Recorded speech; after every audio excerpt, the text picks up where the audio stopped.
Eagles Entertainment. Hi, Eagles everywhere, and welcome to the Eagles Insider Podcast presented by Lincoln Financial Group. Insider Dave Spadaro with you on this Monday, August 3rd from the NovaCare Complex. The Eagles, their first full week here of Training Camp 2020, and we've got a jam-packed show for you. We're going to say goodbye to a legend from the Eagles cafeteria staff. Make sure you're with us for that. We're going to visit with Jason Avant, former Eagles wide receiver, now here through training camp as part of the Bill Walsh Minority Fellowship Program. He's here to work with some young receivers. One of them, first-round pick Jalen Reagor, will go one-on-one with Jalen Reagor and second-round draft pick Jalen Hurts in just a few moments. But we begin with the news of the day, and that news is that head coach Doug Pederson, as the Eagles announced on Sunday evening, has tested positive for COVID-19. He is self-quarantining from his home in South Jersey. He's able to run team meetings. He's able to oversee the football team from a distance, just as he did throughout the virtual off-season program. But he is not permitted back at the NovaCare Complex per NFL protocols until the following have occurred. Number one, 10 days have passed since he first tested positive for COVID-19. Or, number two, 5 days have passed since he initially tested positive for COVID-19 and he receives 2 consecutive negative virus tests at least 24 hours apart within that 5-day period. And then number three, after the club's head team primary care sports medicine physician, following consultation with infection control for sports and the NFL chief medical officer, determines that he may return to the club facility and interact with other Tier 1 or Tier 2 individuals. Tier 1, football players and coaches, along with the medical staff. Tier 2, others involved in football operations, not specifically working with the football players. I had a chance today to speak with head coach Doug Pederson, and let's hear what he has to say about his situation. Deuce Staley takes over in Pederson's absence, but Doug is feeling good, asymptomatic, but he's taking this very, very seriously. It's Monday. I'm Eagles insider Dave Spadaro at the NovaCare Complex, and I welcome in the head coach of the Philadelphia Eagles, Doug Pederson, from his home in New Jersey, tested positive for COVID-19. And Doug, I'd like to start there before we talk about football. Give us an update on how you feel and what your absence means for the football team. Yeah, Dave, thanks for having me today. And, I just want to say that, I feel great. Energy level's high. Obviously, I'm very respectful of those that this virus affects differently. And we know that through, obviously, the pandemic that we've gone through and all of that. But I feel really good. Deuce Staley is leading the charge for me at the NovaCare Complex. And he's the assistant head coach. He and I communicate on a daily basis, and he's sort of carrying my message to the team, in my absence. But I still control, the team meetings. I still control my staff meetings, things of that nature virtually. I think that's one of the things that this off season has allowed us to do, is to do things virtually. And so I'm still involved in all the meetings over there with offense, defense, and special teams. And the only thing that I miss is being on the field with the guys. So other than that, feel great. Look forward to getting back into the building at some point. And we look forward to having you back ASAP, Coach. And reminder to the fans, players not on the field in pads until August 17th, just walkthroughs at this point. Now, you've got the whole team in here, Doug. I mean, how are you feeling in general about this football team, and what have you learned in the first week of training camp?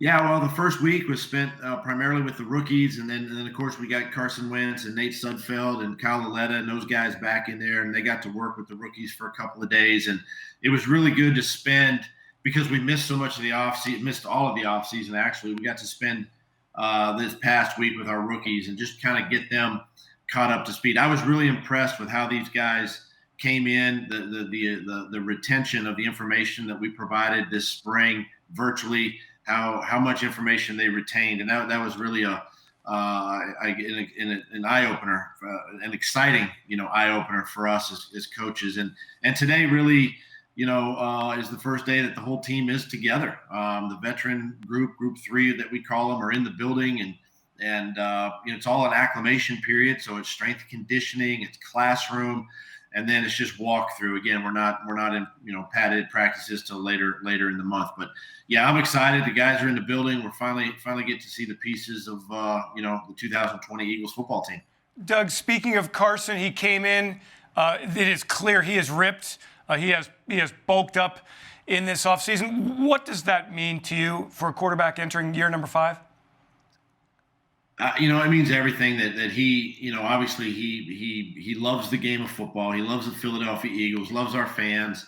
He takes his job extremely serious. He's the leader. He's the face of the franchise. And it just shows that it means something to him, and he takes it serious. And it's a great way. It's a great message to send to the rest of the team that when your starting quarterback comes in the type of shape that he's in, he's ready to go. He's eager to get back out on the field, and just a great message to send to the whole team and the organization. Doug, some of the staff spoke to the media on Friday. A couple of takeaways. Deuce Staley talking about the backfield, Miles Sanders really being that go-to back, that you're not looking to spot him or rest him. I mean, he's, at this point, the guy. Year number 2 for Miles, what do you think he can carry the load? I agree with Deuce. I think Miles, obviously, what he did last year for us and how he came on, during the course of the whole season. I really feel like we can put more on him. He's a smart kid. He's athletic. He's tough. We love the way he runs the football and how we used him, and we're just going to continue to grow that with him. And so, listen, we still have some great running backs on the roster, and it's still going to be, you still have to have a number 2 and a number 3 guy, as we know, because it's a long 16-game schedule in the National Football League for running backs and for any players. But we're excited where Miles is. He's in great shape and looking forward to a good camp. Jeff Stoutland, offensive line coach, has new people to work with for the first time in quite a number of years here. Your thoughts on the starting 5 and then developing some of these young players for depth? Well, I mean, you look at the starting 5 right now, and obviously probably the biggest spot is Andre Dillard over there stepping in, and all the confidence in the world in him to take over at that left tackle spot, and that's why we drafted him. So we're really looking forward to, and he's bulked up this offseason, this summer. He's looking extremely good. Next to Isaac in there, and Isaac's doing, we know who Isaac is, and he's a solid left guard. We know Kelsey, just a tremendous player, leader of that group. And then the right guard spot. This is Jason Peters has an opportunity to really embrace a new role for him, and I'm looking forward to him, taking that and running with it and really helping, in Brandon Brooks' absence. And then, of course, Lane Johnson over there at right tackle is going to be obviously a great right side as well. And then, I think about, Matt Pryor. Pryor is a guy that, for us is kind of that the big V, kind of the swing tackle, up front and kind of can learn all the positions. And, you get Nate Herbig back out there who can play that center guard position, played in that Giants game at the end of the year for us. And then on down the line, Sua Opeta, who's a kid we had on the practice squad and activated and brought him in, looking forward, good things. And then being able to work with some of the young guys, Jordan Mailata, who missed last year due to injury, get him back, get him healthy. But I'm excited. I'm encouraged by the youth that we brought in, the rookies that we brought in. Really gives us some great depth at the offensive line position. Doug, one more from that coaching meeting with the media last week. Jim Schwartz talking about Darius Slay and the possibility, not defined yet, of Darius following the opposing best receiver. We have not had that here in Philadelphia. What does that mean as you're an offensive guy and you got Darius Slay matching up potentially against your best receiver? How daunting is that? When as an offensive guy that's game planning during the week, who they're going to take their best corner. Number one, it can sort of cut the field in half for an offense, and that's a great thing for us as a defense and as a team. But when you're trying to game plan that, sometimes it can be a little bit difficult. And you have to take your best receiver on offense and move him around a little bit, so he's not always lining up in the right spot. So as you mentioned, we haven't had that here. I'm really looking forward to Darius coming in, embracing that. He's a tremendous talent. We were so excited to get him in the offseason, and now get him on the grass and just plug him into that defense. Finally, you talked last week about the possibility of being creative with practices and simulating as much as possible game situations. Have you finalized those ideas of how much contact you want to have, how much live kind of game situations you can actually conduct?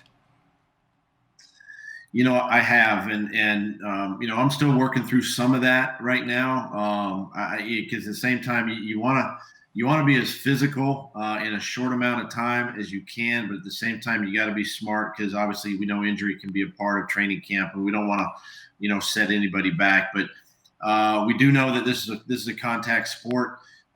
There are going to be a couple opportunities. I normally have 2 opportunities to have more of the tackle to the ground, the live parts of practice, and so I'm considering those, but doing it more in a sort of an inter squad scrimmage, setting. So having to be creative that way, because we're not having the, we're not having the teams in here, to have practices against teams, the joint practices, not being able to do that, and so we're missing some of that time, but still putting some final touches on it, but I know I'm going to have a couple days there where we're going to have to tackle to the ground. Doug Pederson, get well soon. Get back to the NovaCare complex as quickly as you can, and we wish you the best of luck. And hey, stay safe. All right, thanks, Dave. Thanks for having me today. Thanks for joining Doug Pederson. I'm Eagles insider Dave Spadaro. Thanks for joining. We wish the very best for head coach Doug Pederson as he recovers from COVID-19. It's just a reminder of just how insidious this virus is for everyone in the world. All right, now let's get to some fun as the Eagles begin their first full week of training camp with the entire roster at the NovaCare complex. And a reminder that the Eagles do not get on the field as a football team in pads until August 17th. This week, more meetings, strength and conditioning drills, as well as 60-minute walkthroughs for the first 4 days, and then 90-minute walkthroughs thereafter. So we've got a long way to go before we really find out about the 2020 Philadelphia Eagles. And when we do, the top of this draft will be involved. We have a chance here to meet with the first 2 draft picks, Jalen Reagor and Jalen Hurts, both of whom are excited to really get into what the Eagles are doing offensively. First up, the number 1 draft pick, wide receiver, Jalen Reagor. It is time now to meet the number 1 draft pick of the Philadelphia Eagles, wide receiver Jalen Reagor. I'm Eagles insider Dave Spadaro. And Jalen, the man of 700 push-ups a day, you told me that on draft night. I got to tell you, you inspired me. I'm up to 180 a day, but they are on steps, so it's kind of like the old man version. But I want to thank you for being an inspiration. Are you still doing the push-ups? Yeah, I get about now just because of the demands of the schedule. I try to make sure I don't tire myself out, so I'm down to probably like about 6, 5 right now. And wait, do you do them all at one shot, or are you busting them out in different segments? It just depends. I just make sure I get them in every day, because you could potentially hurt yourself trying to do 700 push-ups. You get in the weight room and can't lift the bar. So right. Well, don't look over your shoulder. I'm catching up on you. Jalen, it's been a while. Normally, first-round draft picks get to hug Roger Goodell, the NFL commissioner, and go through all that stuff. You're finally in the building. You've tried on your jersey. What does it feel like finally to be a Philadelphia Eagle? Do you feel like it's really kind of sunken in? Yes. So, I mean, obviously the day after, it's like, wow. And then it's like, with the pandemic, you're like, okay, I'm at home, not at the facility, not at rookie minicamp or whatever. So it's like, it feels real, but you're not around. But then it's like, okay, when I got on the plane and I landed in Philly, and I was like, okay, I'm really here. And then my first day in the facility is like, it's my locker. So it's surreal, but it feels real now, especially getting out there on the field, and with Coach Doug and Mr. Roseman, and just being around the guys, it's like okay, I'm a Philadelphia Eagle. Yeah, I wonder when you mentioned to reporters when you spoke to them that you had some time with Carson, you worked out with him a little bit. Two things. One, does his ball get up on you really fast, more than you have ever been accustomed to? Because we all know that he's got the big arm. And I wonder, being a rookie, a young guy, when you walk into that environment the first time, do you feel a little bit, and I don't want to say it, but starstruck? Honestly, with Carson, I'm going to go Carson first. Yes. Carson has a big arm, but, I caught him. So, and with the building, I mean, I had the luxury of being around my dad, my whole life. So, just being in the facility and stuff like that, I just kind of took it all in. I wasn't starstruck, just like, I'm here to work. Initially, you like, wow. I still had that wow factor, like, I'm really here, but like, okay, I'm here. Like, it's really no time to be starstruck. It's time to work. So, I just had that luxury, since I was younger. So I feel like that helped too, but in a good way. Jalen, how different is an NFL playbook, just at first glance here? I know you've gotten into a bit, than from college. Is it a totally different experience? Yes, the length of the plays. And then, like, the play it can be so long and it can be so simple, but it has so much verbiage. But, I mean, it's different. It's very different, but, I'm going to get it down. I'm going to put the work in, the time in to get it down. But, yeah, it's totally different, though. What goals specifically do you have for training camp? Progress. That's my main goal, progress. I'm not chasing perfection. I'm chasing progress. So I'm never going to be perfect, but I can always progress one day at a time. I took a look at your bio, and you said that one of your models is Stefon Diggs, former Minnesota Vikings wide receiver, now in Buffalo. And I wondered why his game is kind of one that you model maybe yourself after. Just because, the way he runs routes, how versatile he is, and the way he catches the ball, and the way he plays. He's his mentality at receiver, he's looking to, for yak. He's looking to make the tough catches, and he wants the ball. He's aggressive. So, and that's me, and I like the way he plays. So, another one from your bio, Kevin Durant, a quote that you love: "Hard work beats talent when talent doesn't work hard." Please explain to me why that quote is important to you. I mean, it's self-explanatory. You read it. It's like, hard work is always because your talent's only going to get you so far. That's just like in this league. If you come in here, you like, okay, I'm a first-round pick, but I don't got to learn the playbook. You're a first-round pick, but you can't play. You put the hard work in to learn the playbook, your talent's going to take care of itself. So that's how I look at it. Hard work is always going to beat talent, always. Well, that must work very well with Coach Moorhead, because he was a guy who worked hard and made himself into a Super Bowl champion. Your thoughts on working with him and what kind of coach he's going to be, the relationship you're going to have with him? So what's crazy, Coach Moorhead recruited me in high school when he was at A&M.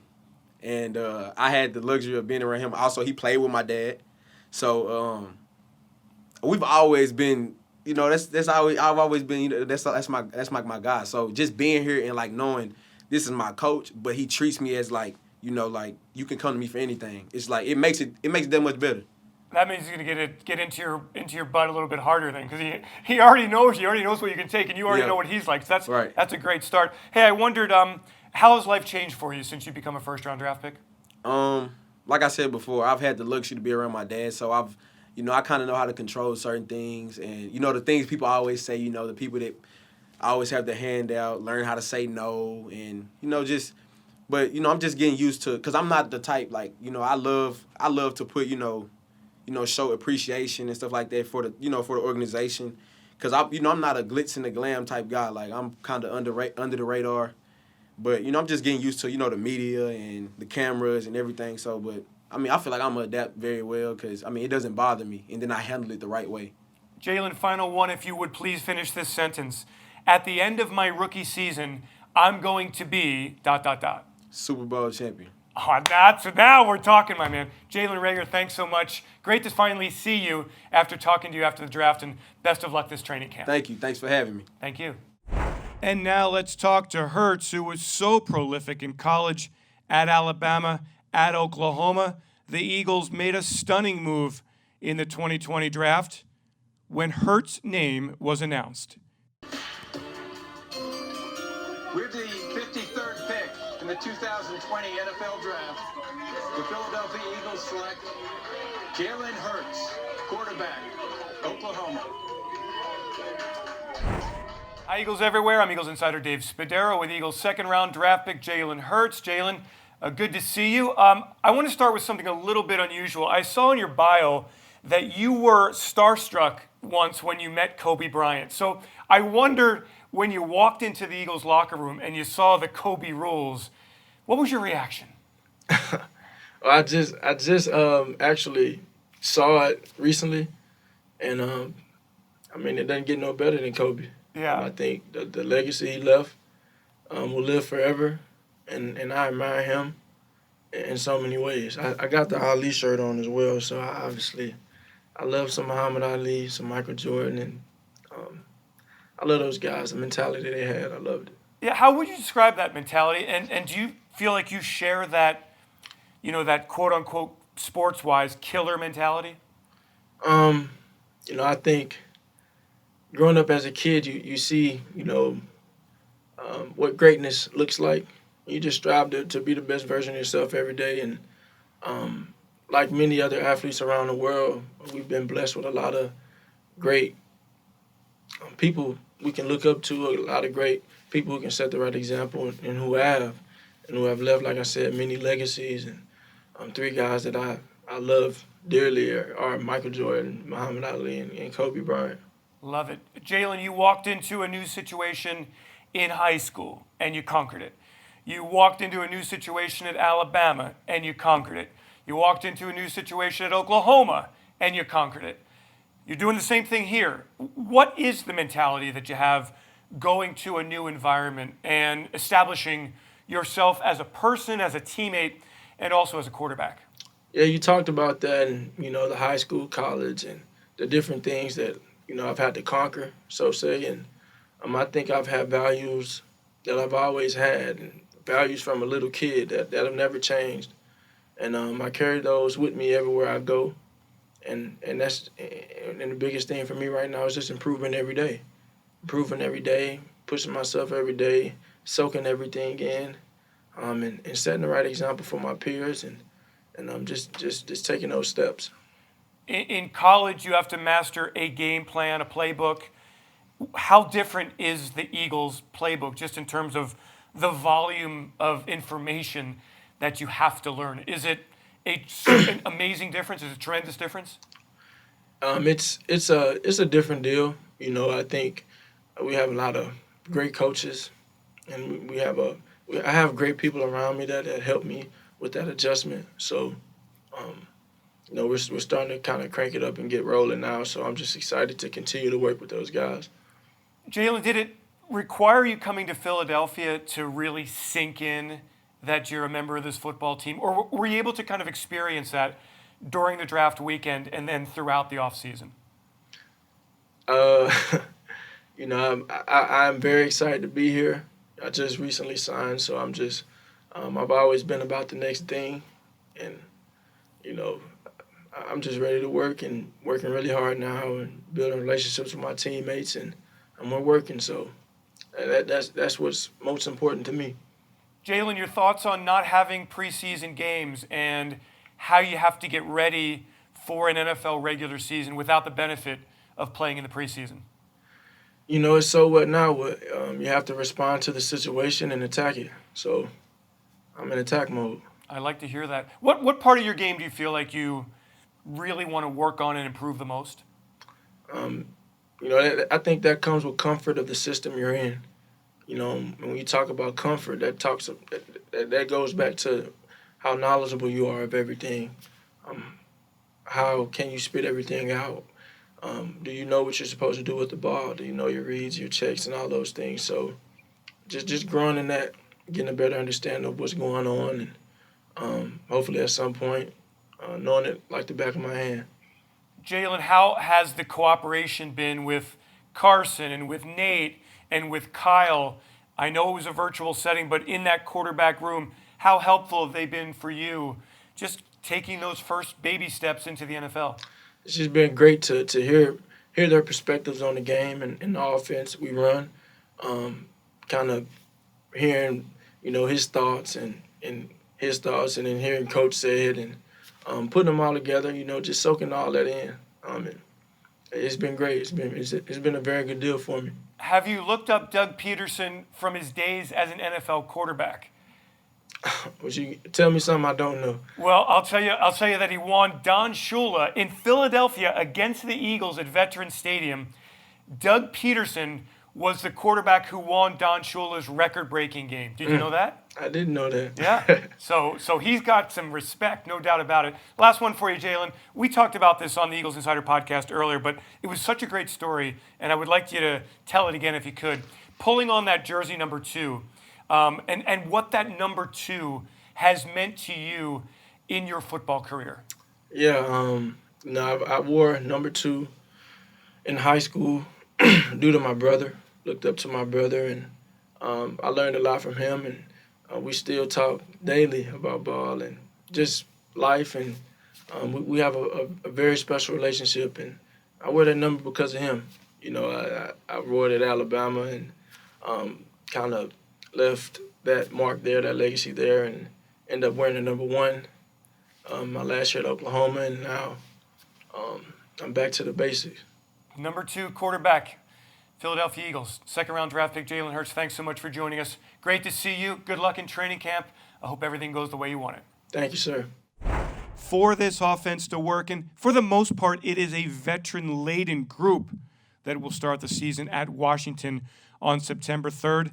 The offensive line has to be outstanding, and we've always seen the Eagles dominate at the line of scrimmage, generally because they've had continuity from one year to the next. That's not exactly the case this season, as the Eagles turning to Andre Dillard, their 2019 first-round draft pick, to be the starter at left tackle. They re-signed Jason Peters, the former left tackle, and moved him to right guard. So what does veteran offensive line coach think about the new group? He is excited, as he told reporters last week. Let's first begin with the left tackle position. From Stoutland's point of view, what does he think Andre Dillard offers to this offensive line? When you go back and you really analyze, you go back and you watch these specific concepts one at a time, and then you start to notice, and Andre's in a lot of these, he's playing in a lot of football last year. I think he played over 400 plays, 500 plays, something like that, close to 500 plays. And you see the change of direction. You see the foot and body quickness. I absolutely have identified the areas with him that we need to improve on, and I would say that I would say that the one thing he has done a great job of has his strength. I think he's absolutely improved in the strength department, and he needed to. As we discussed in an Eagles Insider podcast episode a few weeks ago, this is relatively unprecedented. A player who for 17 seasons has been a staple at left tackle, one of the best in the history of the game. How does he fare at the right guard position? There are many reasons that Stoutland is high on Peters and why he thinks the JP is the right answer, replacing the best right guard in football in Brandon Brooks. Here's Jeff Stoutland. I believe everybody in the O-line meeting room, probably a lot of other players around here, but most importantly, the O-line, the players in the O-line, I think they look at Jason Peters like, this guy can do anything. I think that this is going to be great for Jason Peters. It's just another challenge for him. He's had to play the toughest position in the O-line, maybe in the whole offense, for a lot of years, playing left tackle, blind side, being out there on his own, man on an own island, 101 blocking all day. So that's a hard job, okay? And I think that this can really help us. Number one, he knows me. He knows how I coach. He knows our terminology. You have to know what the guard's doing in every play. You played next to him. You were a tackle. So with all these things being said, I think he brings a lot of value to the organization, to our offense. And so to me, for those reasons, I think this is absolutely the best move. Jason Avant played with the Eagles, and he played tough with the Eagles as a slot receiver. Big catches, tough catches, great routes, got a lot of first downs. Made the most of his talent, and that is what he is here to do now as part of the Bill Walsh coaching program in the NFL. He'll be here through the remainder of training camp. I had a chance to talk one-on-one with Jason Avant about his role coaching this young group of Eagles receivers. Jason, have you in your life ever wanted to be a coach? Has it ever? I mean, you were such a player who relied on beating players with smarts, with sharp moves, with being technically sound, with being tactically sound. In the back of your mind, did you ever say, hey, maybe someday I want to be a coach?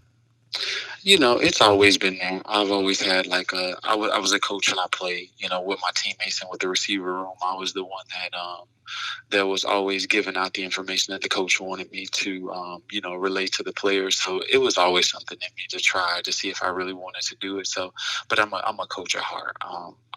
People know that about me. So it's no surprise that I would even try this. You've been in business and doing really well. The trampoline business has been, to make a little joke, bouncing. Yeah. COVID comes and that changes your world? Yeah, COVID comes, it changes, really, really fast. The entertainment industry has been affected the most by this.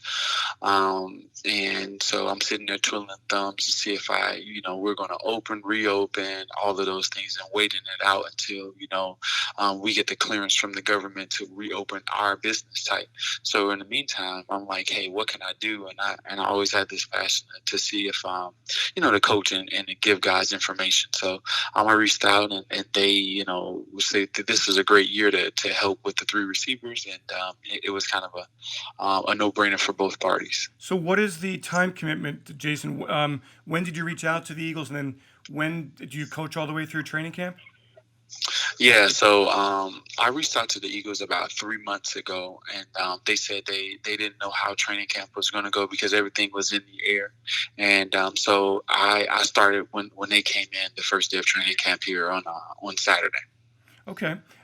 3 young receivers here, and one player that you know very well, in Deshaun Jackson, of course, Alshon Jeffrey. I mean, so it's a very interesting mix. Do you anticipate working more with the younger players rather than the established veterans, or will you try to impart your genius on all of them? Genius. The younger guys are my primary focus. I know that when Deshaun was young, and I was here, he listened then. So I don't anticipate any. I anticipate him learning just as well. Like I look at the game from a different perspective, and he understands how I got open. When we were here, it was reliant upon me watching film, tact and wisdom. So I'm pretty sure there are things that I'm going to be able to help him with as well. But my primary focus is Jalen, Quez, and John. Okay. And without the benefit of a lot of on-field reps, do you take them to the side and work on things? What is your approach going to be? There's you may not get as many reps as you normally would, but even doing walkthroughs, I may see, something that can benefit them.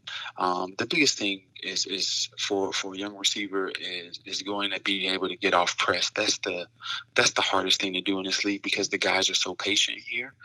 So I've shown them moves already of how to get off press and anticipate, just footwork things that they have. They have the ability and the talent. So I don't foresee it being a problem. Also, since we don't have as much time on the field, we walk through things in the classroom as well. So you can, step out, a release move or talk about them top of the route, things like that. So we can do it in the classroom. We just can't do it at full speed at this moment. Is this the beginning of something great for you, a career change, Jason? I mean, do you want to? It's only been since Saturday, so it hasn't been long, obviously. But do you have the bug now? Well, I'm still getting there. I'm a very, very methodical person. I want to see what the job entails fully, and I don't know that yet. So I won't make that predetermination just yet. But I'm definitely enjoying my time around the guys. There's a bunch of smart people in this building that's been around the game so long, and I'm just trying to gather information and pick their brains. So I respect them, and I'm trying my best to learn as much as I can. And once I learn everything that they do and how they do it, I'll be able to make an informed decision then. Jalen, John, and Quez, very talented, fast guys. It's a lot more than speed to succeed in the NFL, isn't it? Yeah, a bunch, right? The bunch, but they have the ingredients. That's what you like. So, but it's a lot more than speed, yes, because there's a bunch of guys that run fast, but they may not be able to stop well. They may not be able to catch the ball. They may not be able to, have the feel that you need to play this game, because there's a timing to this game that a lot of guys, if you just tell them to run a line, they can be able to run that line, but in the game it doesn't look like that, because there's opposition and resistance. So all of those different nuances, the guys have the ability, and it's my job to try to bring that out. And but they are definitely fast, and they're not just fast, they're good athletes. They look good in space, right? So there's guys that are straight line. All of these guys look good in space. They can move left to right. They pick up things very naturally with you telling them. So the future is bright for the Eagles, I believe. How is your relationship with Aaron Moorhead? What are your early thoughts on him? Oh, I like him a bunch. Funny story. Aaron was one of my hosts when I went to my visit. Him, Greg Lewis, Walter Young, all of those guys were my hosts at my visit, to Illinois when I was coming out of high school. So I've been knowing him for a while. What comes around goes around. Right, so you make sure that you treat people right, and it was his decision to allow me into camp, and I'm doing my best to assist him. But he's a really good coach, very, very knowledgeable. Been doing this for a long time, mostly at the collegiate level, but has NFL experience. So he's definitely someone that I'm learning a lot from, and I'm trying to assist him in every way. When I see the young guys this year and in the future breaking ankles, Jason, I'm going to be thinking of you. Oh, I appreciate that, and they'll be breaking a lot of ankles, because these dudes can definitely move, and their lateral quickness is unbelievable. Eagles fans should be excited about it. I appreciate that. We're all excited. Jason, thanks so much, man. Good luck. All right, thanks a lot, Dave. Take care. And finally, something to feel good about. A member of the Eagles family moving on, Tim Lopez, who was such a key figure for the Eagles behind the scenes. Take a listen. All right, we're going to finish off our Eagles Insider podcast here with a goodbye to one of the members of the Eagles family, Chef Tim Lopez, working in the Eagles cafeteria for 13 seasons, moving on to teach in a culinary school. And I just wanted to take some time here to say goodbye to Tim because, look, great guy, amazing chef, host of the Feeding the Birds podcast. Tim, you will be missed. What was your experience like working with the Eagles? It was one of the best experiences of my life, Dave. That organization and the people, the players, the coaches, the front office staff, the chefs I got to work with, everybody I encountered, it fundamentally shaped my life. It made a huge difference in who I am as a person and as a chef, and I was never more happy than when I was cooking with those people and for the Philadelphia Eagles football team. All right. But the amazing thing here, Tim, is that you fed a football team for 13 seasons. That is a prodigious amount of food. Kind of put into context, if you can, for people, just what players eat and how much they eat. Is it just mounds and mounds of food? It's mounds and mounds of food, and it's something we're going to go into on our Season 4 of Feeding the Birds podcast, where we're looking back at my 13 years with the team. Sometimes you would think it's hard to describe how much, but I'm going to give a couple of numbers here that might seem staggering to someone who just eats a regular meal, but we would use upwards of 400 eggs every morning at breakfast.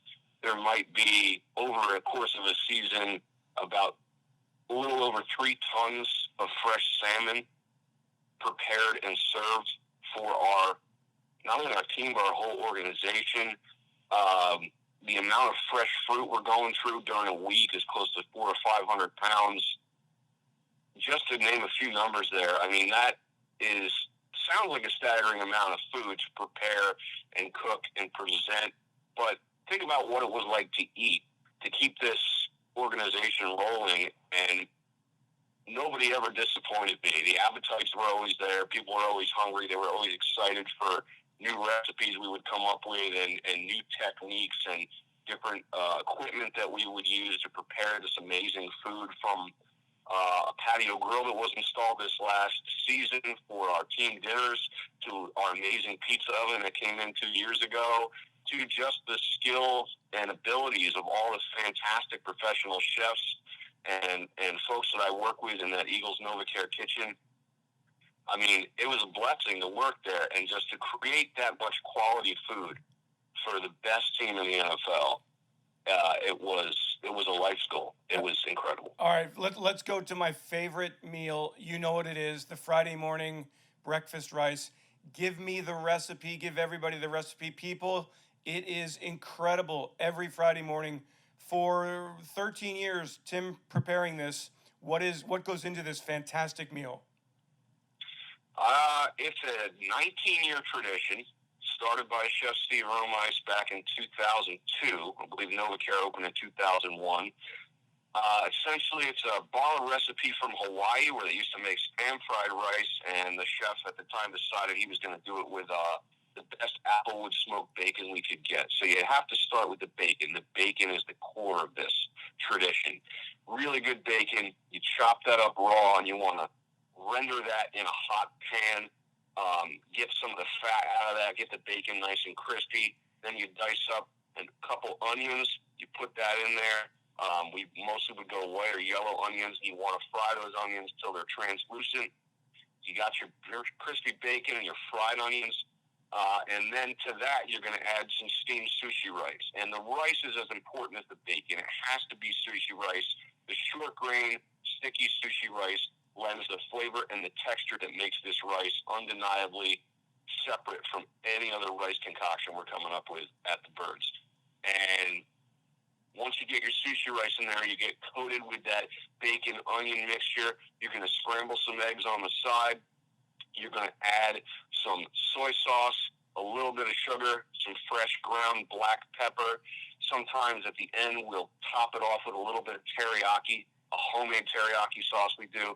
Mix it in there, and then once the rice is fully mixed together, you turn up the heat a little bit and let the sugars that have stuck to the rice grains, the bacon and onions, caramelize in that hot pan, and then at the end you fold in those fluffy scrambled eggs, mix it up. Maybe we serve it with a little bit of thinly sliced scallion on top for garnish, and there you have it. That is a 19-year tradition, a Philadelphia Eagles staple, breakfast fried rice. Tim Lopez, Chef Tim, thanks for the great meals, thanks for the friendship, thanks for the memories, and good luck in the future. Thank you, Dave. Good luck to everybody. I will miss everybody, and I look forward to the new opportunity to teach some of these skills that I have, that I learned at the Eagles and everywhere else I've worked, to culinary students in a Philadelphia high school. Thanks, guys, for the memories, and fly, Eagles, fly, man. Keep flying. And that will do it for this episode of the Eagles Insider Podcast presented by Lincoln Financial Group. Thanks to Peter Kelly and Ray Doyle for their great work. Thanks to all of you for joining each and every episode. If you have a moment to drop a little 5-star rating, that helps a lot.